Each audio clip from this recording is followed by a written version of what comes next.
추운 날씨 가운데도 하루의 삶을 허락하시고 이 밤 아버지 앞에 나와 예배하게 하신 하나님의 이름을 송축합니다. 수영을 할 줄 모르는 사람이 물에 빠지게 되면 자기 체중을 전혀 받쳐주지도 못하는 지푸라기라도 잡고 살려고 노력하게 됩니다.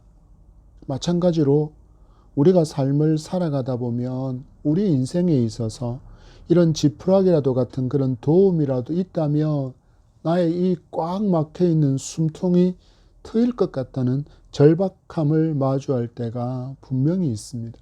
그래서 내가 손을 이렇게 휘저어서 잡히는 것으로 도움을 삼으려고 할 때가 많지만, 이렇게 우리가 손으로 휘저어서 잡힌 것이 나에게 큰 재앙처럼 되어서 돌아올 것이라고는 그 순간에 생각하는 경우는 많지 않습니다.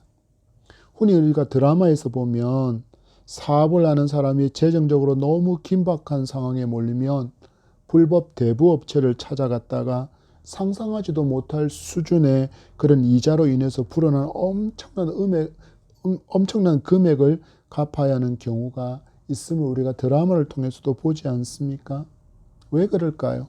지금 내 발에 떨어진 불이 너무 급하다 보니 상황을 판단하고 분석할 수 있는 그 냉철함을 잃어버린 결과라고 할 수 있습니다. 이와 같은 것은 우리 믿음의 여정에서도 동일하게 이 원리를 적용할 수 있습니다. 여러분 보십시오. 우리가 마주한 문제를 해결하기 위해서 우리는 어떻습니까? 잠잠합니까? 아니면 천천히 갑니까? 대부분 그러지를 못합니다. 너무 급박하다고 여겨서 서두르게 됩니다. 그렇게 서두르면서 냉철함을 잊어버리고, 그래서 하나님의 방법이 아닌 세상적인 방법을 동원해서 내 힘과 내 능력으로만 문제를 해결해 보려고자 한답니다. 그런데 여러분 아십니까? 이런 모습이 어떤 모습이라고요? 바로 하나님을 철저하게 불신하는 행동이라는 것을 분명히 아셔야 합니다. 하나님이 너무 멀리 계시다고 여기는 것이고, 또한 하나님께 기도한 후 하나님께서 나를 위해서 일하시는 데는 너무나도 많은 시간이 걸리기에 그것을 기다릴 수 없고, 그 기다리는 동안에 이 문제가 더 커지고 더 어려워질 것이라고 스스로 판단해서는 많은 경우 하나님의 방법보다는 내 방법을 통해서 문제를 해결하려고 하기 때문입니다. 오늘 말씀에 등장하는 이스라엘의 초대왕 사울이 이런 모습이 하나님께서 얼마나 싫어하시는지를 분명하게 보여주는 좋은 예가 되고 있음을 우리는 말씀을 통해서 볼 수 있습니다. 여러분, 우리의 이 작은 머리로 하나님을 판단하지 말아야 합니다. 어떤 상황을 마주하더라도 그 모든 것을 넉넉히 풀어내실 능력이 하나님께 있음을 여러분 전적으로 신뢰하며 믿음으로 조금 더 주를 기다리는 인내의 성도로 그렇게 다듬어지는 은혜가 이 밤 함께하기를 축복합니다. 그 밀배는 건조기 때 비가 전혀 내리지 않고 비와 함께 먹구름과 함께 동반되는 그 우레도 있지 않는 그 절기에 하나님께서 우레와 비를 보내시며 이스라엘 백성들에게 내가 너희의 하나님이심을 보여주셨습니다. 그리고는 하나님께서 오직 마음을 다해서 여호와만을 섬기라 하는 것을 사무엘의 입을 통해서 말씀하시는 장면을 보았습니다. 그리고 사무엘은 더 엄중한 목소리로 백성들에게 이와 같이 경고하고 있습니다. 너희를 위하여 행하신 그 큰 일을 생각하여 오직 그를 경외하며 너희는 마음을 다하여 진실이 섬기라. 만일 너희가 여전히 악을 행하면, 25절에 뭐라고 기록하고 있습니까? 12장 25절 말씀에 만일 너희가 여전히 악을 행하면 너희와 너희 왕이 다 어떻게 된다고요? 멸망하리라. 멸망할 것을 분명히 말하고 있습니다. 여러분, 사무엘을 통해서 들려진 이 목소리를 이스라엘 백성과 사울은 언제까지 기억하며 살아야 합니까? 바로 하나님 앞에 서는 순간까지 이 말씀을 기억하며 말씀에 순종하는 삶을 살아야 했습니다. 그러나 안타깝게도 이스라엘 백성도 그리고 사울도 그러지를 못했습니다. 그렇다면 이제 남은 것은 무엇입니까? 25절에서 뭐라고 사무엘이 말했습니까? 멸망하리라. 악을 행하면 너희와 너희 왕이 다 멸망하리라고 말한 이 사무엘을 통해서 주신 하나님의 엄중한 이 경고의 실행만이 남아있는 것이 바로 그 다음 단계인 것입니다. 여러분, 이렇게 우리에게 하나님의 경고의 음성이 들리는 것은 지금 나에게 그 길에서 떠나서 복된 길로 나아갈 기회를 주시는 하나님의 은혜의 음성인 줄 믿고 또한 받아서 말씀에 순종하는 지혜로운 성도로 살아가게 되기를 축복합니다. 주신 본문 1절과 2절의 말씀입니다. 시작. 사울이 왕이 될 때 40세라. 그가 이스라엘을 다스린 지 2년에 이스라엘 사람 3,000명을 택하여 그 중에서 2,000명은 자기와 함께 믹마스와 베델산에 있게 하고 1,000명은 요나단과 함께 베냐민 기브아에 있게 하고 남은 백성은 각기 장막으로 보내니라. 아멘. 성경의 저자는 2년이라는 시간을 기록하고 있습니다.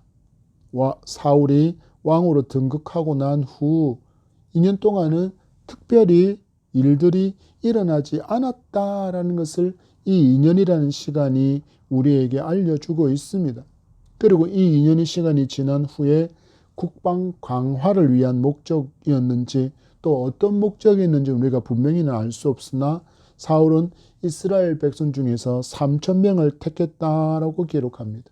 그리고 그들 중에 2,000명을 믹마스와 베델산에 있게 하고 그리고 나머지 1,000명은 그의 아들 요나단과 함께 기브아에 주둔시키고 남은 백성은 자기의 장막으로 그들의 지파 그들의 땅으로 돌아갔다라고 기록하고 있습니다. 우리는 앞 시간에서도 살펴보았지만 이스라엘의 왕으로 사울이 세워지긴 했지만 이 모든 사건들이 여전히 블레셋의 식민 지배 아래에서 이루어지고 있는 일이라는 것을 우리는 잊지 말고 사무엘서를 보아야 합니다. 여러분, 예수 그리스도를 잡으러 왔을 때 그 대제사장과 바리새인의 수하들의 손에 들렸던 게 무엇입니까? 바로 칼과 창이 아니라 그들의 손에 쥐어진 것은 짧고 단단한 몽둥이였던 몽치만이 그들 손에 쥐어져 있었습니다. 왜 그럴까요? 왜 나무 몽둥이만 갖고 왔을까요? 바로 로마 식민 지배 아래에서 유대인들은 무장할 수 없었기 때문입니다. 마찬가지로 블레셋의 이 통제하에 있던 이스라엘 백성도 창칼로 무장할 수 없었습니다. 이러한 상황에도 2년 동안은 블레셋의 그 침략과 같은 특별한 사건이 없이 이스라엘 백성들이 평온의 시간들을 보냈다라는 것을 우리는 알 수 있습니다. 여러분, 이것이 우리에게 무엇을 질문합니까? 우리는 보통 어려운 일을 마주한 그때에 하나님께 기도하고 또 하나님의 놀라운 은총 가운데 그 문제가 해결받았을 때 하나님께 감사하는 경향이 있지 않습니까?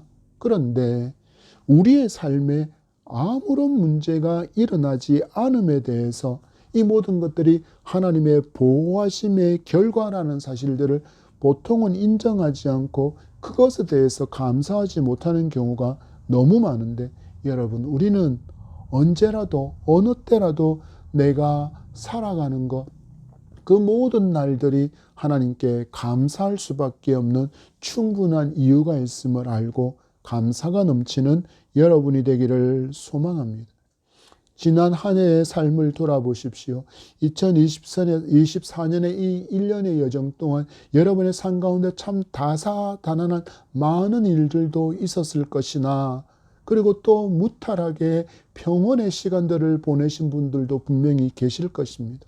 그 어려움 가운데 건져주신 것도 무한한 감사의 제목이 되겠지만 그 어려움 없이 평온한 날들 가운데 여기까지 이른 것 또한 하나님의 전적인 보호의 결과임을 여러분 믿고 감사할 수 있는 이 밤이 되기를 소망합니다. 이렇게나 이스라엘 백성들에게 2년 동안이나 별일 없이 그렇게 지내게 되었는데 이제 그 평안이 깨어지는 장면이 등장합니다. 3절과 4절의 말씀을 봤습니다. 시작. 요나단이 게바에 있는 블레셋 사람의 수비대를 치매 블레셋 사람이 이를 들은지라 사울이 온 땅에 나팔을 불어 이르되 히브리 사람들아 들으라 하니 온 이스라엘이 사울이 블레셋 사람들의 수비대를 친 것과 이스라엘이 블레셋 사람들의 미움을 받겠대 함을 듣고 그 백성이 길갈로 모여 사울을 따르니라. 아멘. 아버지 사울의 명령으로 요나단이 이스라엘 땅 깊은 곳에 들어와 있었던 그 게바에 있는 블레셋의 수비대 진지를 공격했다라고 기록합니다. 이 공격 후에 어떤 일이 일어납니까? 블레셋이 자기들의 진영이 자기들의 수비대가 그 이스라엘 거의 중심에 심어놓은 그 진지가 수비대가 공격당했다는 소식을 듣고는 그 병력들을 추가적으로 보내서 그렇게 쳐들어올 것을 충분히 예상할 수 있지 않겠습니까? 사울이 백성들에게 나팔을 불어 그들을 모아서 게바에 있는 수비대를 쳤다는 사실과 이 모든 일로 인해서 블레셋 사람들에게 우리가 미움을 받게 된 상황을 전파하고 있습니다. 그랬더니 백성이 어떻게 반응합니까? 백성들이 길갈에 모이고 사울 곁에 머물러 있습니다. 그렇지만 이 시간은 평화의 시간이 아니라 이제는 평화의 시간이 깨지고 전쟁의 위기가 찾아왔습니다. 여러분, 성도의 삶은 평안의 때에 더 겸비되고 더 경건을 부지런히 훈련함으로 말미암아 영과 육의 강건함을 유지하며 살아야 합니다. 왜 그렇습니까? 우리에게는 대적 마귀가 있기 때문입니다. 이 대적 마귀가 우는 사자와 같이 삼킬 자를 찾고 있기에 우리가 조금만 방심하고 틈을 보이는 순간에 감춰져 있던 발톱을 드러내고 우리를 찢어버릴 것입니다. 여러분 기억하십시오. 마귀는 절대로 멀리 있지 않습니다. 예수 그리스도를 시험했던 마귀도 3번에 걸친 그 유혹을 예수께서 모두 말씀으로 이기신 후에 예수 곁을 잠시 떠났다라고 기록하고 있는 성경을 여러분 잊지 마셔야 합니다. 잠시 떠났다라고 기록하고 있습니다. 그래서 성도는 늘 깨어 있어야 합니다. 영적으로 잠들지 말아야 합니다. 특히 지금처럼 어둠의 권세가 마치 양의 탈을 쓴 채로 우리 주변에 너무나도 많이 포진해 있음을 보는 이 시대는 더욱더 영적으로 깨어 있어야 할 것입니다. 이스라엘도 마찬가지입니다.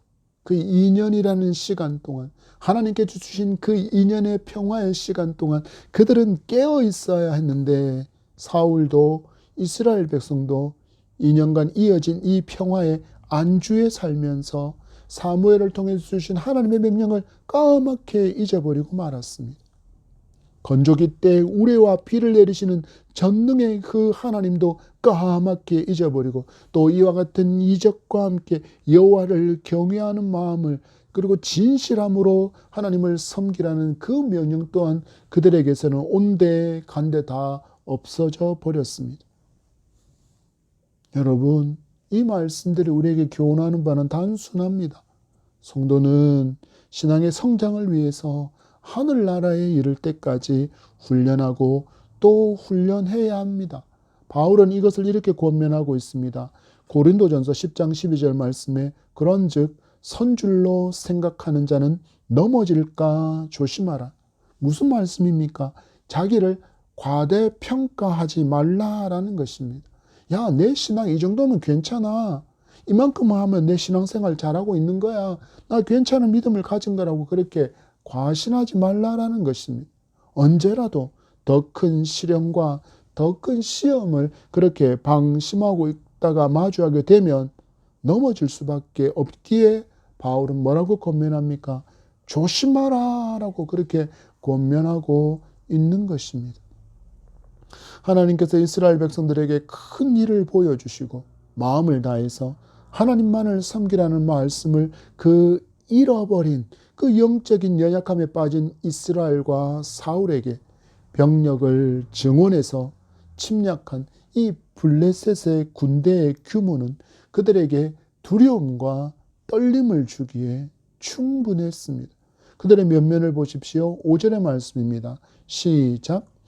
블레셋 사람들이 이스라엘과 싸우려고 모였는데 병거가 3만이요 마병이 6,000명이요 백성은 해변의 모래같이 많더라.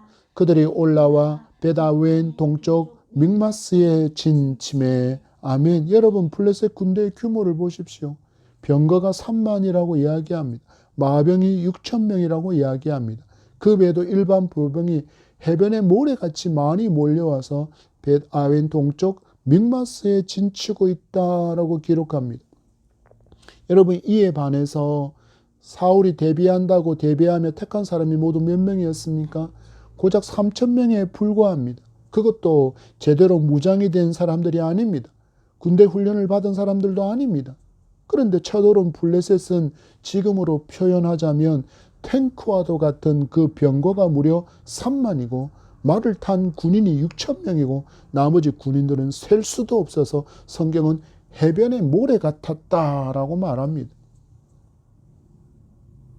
이렇게 많은 군대가 그 무기들이 태양빛에 반사돼서 번쩍이는 것들이 눈앞에 펼쳐지고 있지만 이스라엘 백성과 사울은 그 가운데서 더 중요한 것을 잊어버리고 있습니다. 무엇입니까? 맞습니다. 2년 전 그 건조기 때 일어날 수 없는 큰 비와 우레로 큰 일을 행하신 그 하나님의 전능하심을 그들은 잊어버린 것입니다. 여러분, 우리도 마찬가지입니다. 이 마주한 모든 일들을 우리의 머리로만 계산하려고 합니다. 그래서 내가 불가능하면 하나님도 마치 불가능한 것처럼 여깁니다. 또 하나님께 기도하면서도 마치 부하 직원이 상사에게 혹은 사장에게 이것을 결제해 주십사 하고 서류를 올렸는데 그 결제에 언제 도장이 찍힐지를 모르고 또 그것이 다 결제가 났다고 할지라도 언제 집행될지 모른다라고 여겨서 하나님을 기다리고 하나님의 때를 기다리기보다는 대부분의 경우가 먼저 내가 움직이게 됩니다. 여러분, 믿음을 회복하시기 바랍니다. 이스라엘에게 건조기 때 우레와 비를 내리신 전능의 하나님은 지금도 동일하십니다. 우리를 위해서 일하시는 하나님은 그때와 동일하게 우리에게 일하실 수 있는 전능의 하나님이심을 믿는 그 믿음이 회복되기를 소망합니다. 여러분, 그렇지 않으면 우리도 지금의 이스라엘 백성처럼 하나님보다 마주하는 블레셋의 군대의 규모와 그 무장을 보고서는 두려워 떨 것이며 숨고 도망하기에 급급할 것이기 때문입니다. 이스라엘을 보십시오. 6절과 7절의 말씀입니다. 시작. 이스라엘 사람들이 위급함을 보고 절박하여 굴과 수풀과 바위 틈과 은밀한 곳과 웅덩이에 숨으며 어떤 히브리 사람들은 요단을 건너 갓과 길르앗 땅으로 가되 사울은 아직 길갈에 있고 그를 따른 모든 백성은 무엇하고 있습니까? 떨고 있다라고 성경은 기록합니다. 여러분, 사무엘서를 기록한 하나님의 사람이 사용하고 있는 단어들을 보십시오. 백성들의 마음을 이렇게 표현합니다. 위급하다, 절박하다, 은밀한 곳에 숨었다. 마지막으로 뭐라고 있습니까? 떨고 있습니다. 여러분 보십시오. 앞장에서 큰 일을 행하시는 하나님을 보면서 두려워하던 그들이 이제는 하나님이 아니라 블레셋의 군대를 보며 두려워 떨고 있습니다. 무슨 말입니까? 마주한 블레셋의 군대가 하나님보다 더 크게 보였다라는 것입니다. 여러분이 지금 마주한 블레셋은 무엇입니까? 너무 거대하고 너무 크고 너무 많아서 도저히 어찌할 수 없는 불가능의 영역이 펼쳐져 있습니까? 이건 불가능해, 이건 불가능해, 이건 불가능하다라고 여겨지는 그 블레셋 앞에 서 계십니까? 그렇지만 그 가운데서도 불가능한 전능의 하나님을 앙망하시기 바랍니다. 하나님은 전능하시기에 모든 것이 가능하심을 믿으시기 바랍니다. 여러분, 말씀을 보니 지금 백성만 떨고 있는 게 아닙니다. 누구도 떨고 있습니까? 기름 부음을 받은 왕 사울도 떨고 있습니다. 8절 말씀을 보십시오. 시작. 사울은 사무엘이 정한 기한대로 이레 동안을 기다렸으나 사무엘이 길갈로 오지 아니하매 백성이 사울에게서 흩어지는지라. 아멘. 지금 사울이 떨고 있는 이유가 두 가지가 등장합니다. 첫 번째는 하나로 오기로 약속한 날짜까지 오지 않고 있는 그 사무엘로 인함이고, 또 다른 하나는 백성이 사울에게서 흩어지고 있기 때문입니다. 여러분, 사울에게 있어서 사무엘은 누구입니까? 그에게 기름 부어서 왕을 삼은 이스라엘의 마지막 사사이며 선지자인 그에게 있어서는 영적인 아버지와 같은 존재, 곧 하나님의 은총을 입을 수 있는 통로로 여겨지는 존재였습니다. 그런데 그가 분명히 온다고 약속했는데 약속한 날짜가 되어도 좀처럼 사무엘이 모습을 보이지를 않습니다. 엎친 데 덮친 격으로 아직 왕권도 제대로 세워지지 않아서 모든 것들이 위태하고 있는데, 백성들이 사울에게 사무엘이 오지 않는 그 모습을 보고서는 흩어져 가서 은밀한 곳에 숨어서 떨고 있습니다. 그 모습을 보는 사울이 여러분 얼마나 두려웠겠습니까? 또 얼마나 조바심이 났겠습니까? 여러분, 우리가 삶에서 마주하는 이 모든 형편 속에서도 성도는 전능하신 하나님을 믿음으로 기다리는 인내가 있어야 합니다.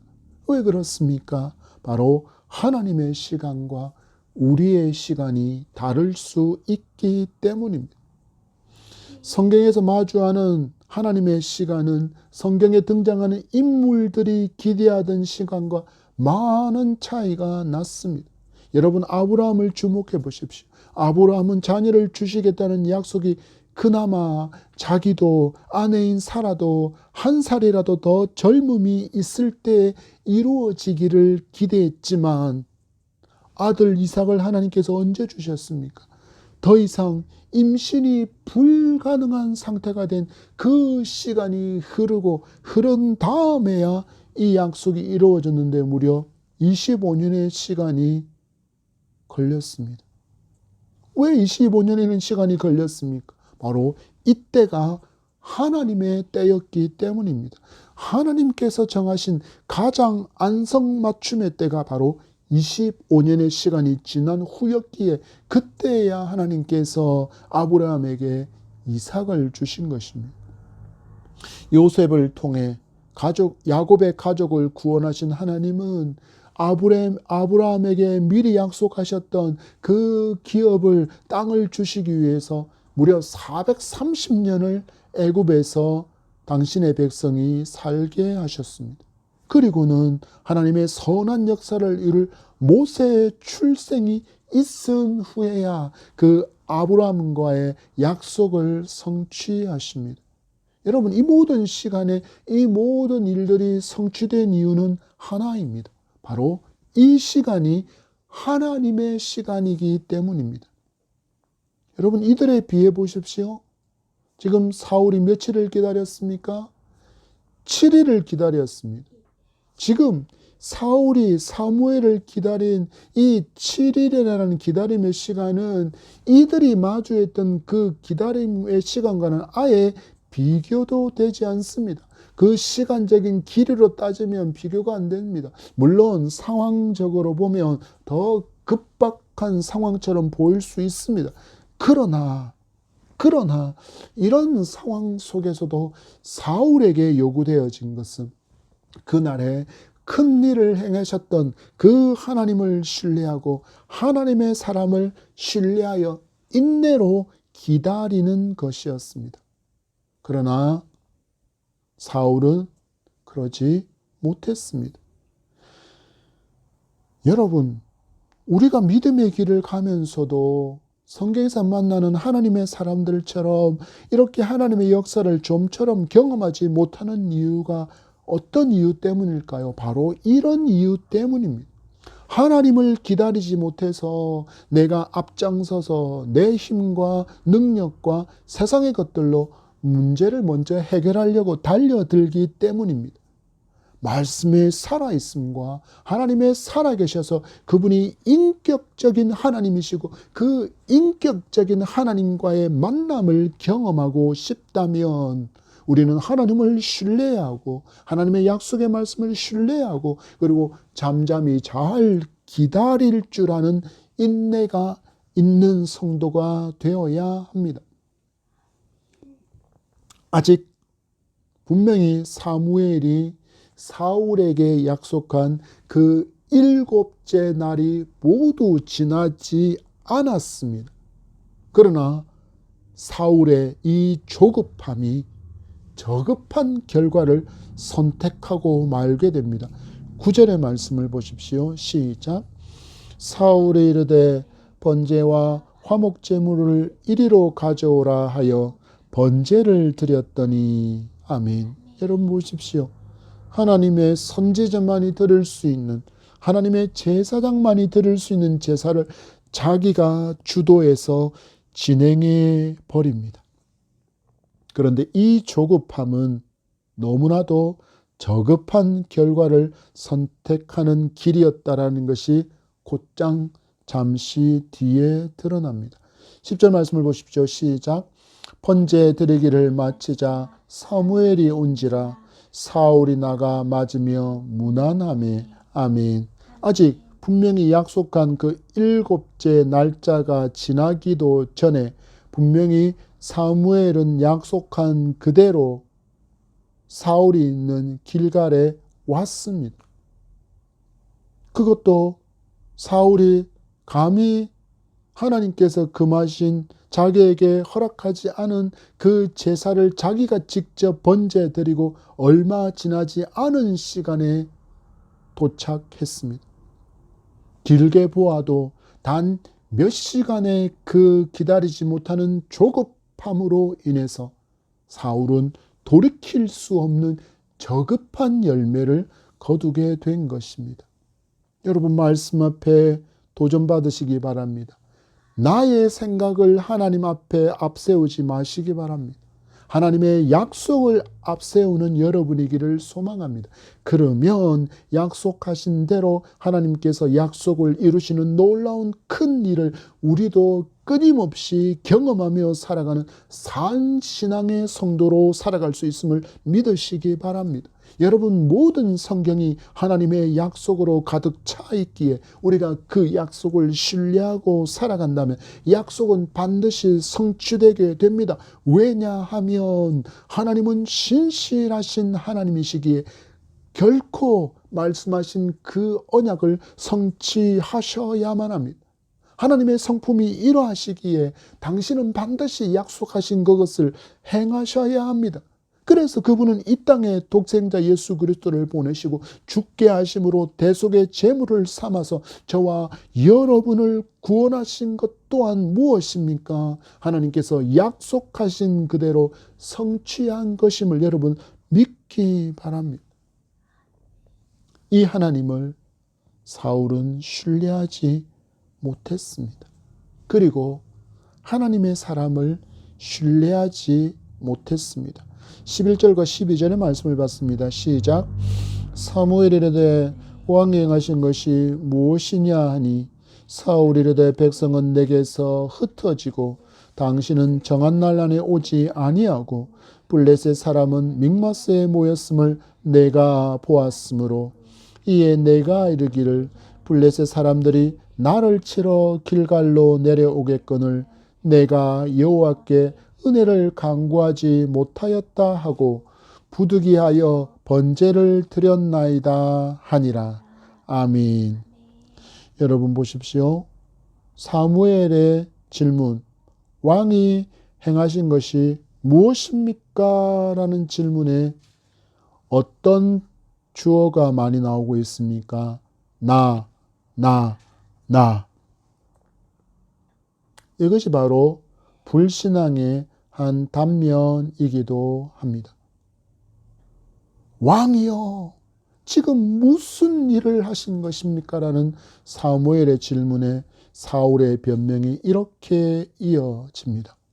백성이 흩어졌기에, 당신이 정한 날 안에 오지 않았기에, 블레셋 군인이 믹마스에 있는 것을 내가 보았기에, 이제 곧 블레셋의 군대가 나를 치려고 길갈로 올 텐데 내가 하나님의 은혜를 간구하지 못하여 부득이하여 번제로 내 손으로 번제를 드렸다라고 그가 변명합니다.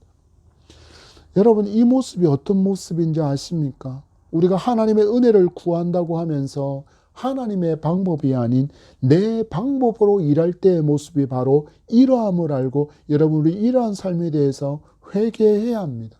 하나님은 거룩하시기에 하나님께 예배하는 그 모든 것, 하나님을 섬기는 그 모든 것은 거룩하신 하나님께서 가르치신 방법에 따른 것이어야 합니다.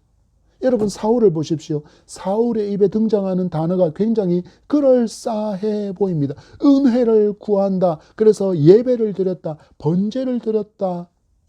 그렇지만 그는 하나님께 제사할 자격이 없는 사람이었습니다. 하나님께서 그에게 허락하신 것이 아닙니다. 제사는 선지자인 사무엘에게만 허락되어진 것입니다. 곧 그는 하나님의 방법이 아닌 것으로 예배하며 하나님의 은혜를 구한 행동이었다라고 포장하고 있는 것입니다. 여러분, 이렇게 종교적인 것으로 그럴싸하게 포장된 예배를, 그 기도를, 찬양을, 섬김과 봉사와 헌금을 하나님께서 받으신다라고 오해하지 마시기 바랍니다. 종교적인 것으로 포장되어진 것으로 그 속에 하나님께서 기뻐하시는 것이 되었다라고 착각하지 않아야 한다라는 것입니다. 여러분, 13절과 15절의 말씀까지 읽겠습니다. 시작. 사무엘이 사울에게 이르되 왕이 망령되이 행하였도다. 왕이 왕의 하나님 여호와께서 왕에게 내리신 명령을 지키지 아니하였도다. 그리하였더라면 여호와께서 이스라엘 위에 왕의 나라를 영원히 세우셨을 것이거늘 지금은 왕의 나라가 길지 못할 것이라. 여호와께서 왕에게 명령하신 바를 왕이 지키지 아니하였으므로 여호와께서 그의 마음에 맞는 사람을 구하여 여호와께서 그를 그의 백성의 지도자로 삼으셨느니라 하고 사무엘이 일어나 길갈에서 떠나 베냐민 기브아로 올라가니라. 아멘. 이 사울의 행동에 대해서 사무엘이 이렇게 말합니다. 당신이 행한 그 모든 것은 여호와 앞에 망령되이 행한 것이다. 여호와의 명령을 지키지 않은 것이다. 이로 인해서 영원히 세우실 왕의 나라가 길지 못하게 되었다. 그 왕이 또한 하나님의 마음에 맞는 사람에게 넘겨질 것이다. 여러분, 우리가 예배라는 형식을 갖춘 것이라고 할지라도 그것이 하나님의 말씀을 따른 것이 아니라면 하나님의 평가가 무엇입니까? 망령되이 취급한 것이다 라고 말씀합니다. 무엇입니까? 말씀에 불순종한 것이라고 하나님께서 평가하고 있음을 여러분 기억하셔야 합니다. 그래서 성도는 하나님의 일을 행할 때 그 동기와 그 과정과 그 열매가 선한 것이어야 함을 여러분 잊지 말아야 합니다. 이를 위해서 성도는 무엇을 기억해야 합니까? 하나님의 크심을 기억하고 하나님의 말씀을 기억하는 성도가 되어야 할 것입니다. 여러분, 말씀을 맺습니다. 인생에 다급한 문제가 왜 없겠습니까? 그 수많은 문제들, 여러분이 마주한 블레셋 왜 두렵지 않겠습니까? 왜 이스라엘 백성들은 떨리지 않겠습니까? 그렇지만 그렇지만 성도는 믿음의 눈을 들어서 전능하신 하나님을 바라보아야 하고 그 말씀에 순종해야 하며 또한 하나님의 때를 인내하며 기다리는 성도가 되어야 합니다. 그러면 가장 좋은 것으로, 가장 필요한 것으로, 가장 안성맞춤의 때 하나님께서 역사하시는 놀라운 큰 일을 여러분도 마주하게 될 줄 믿으시기 바랍니다.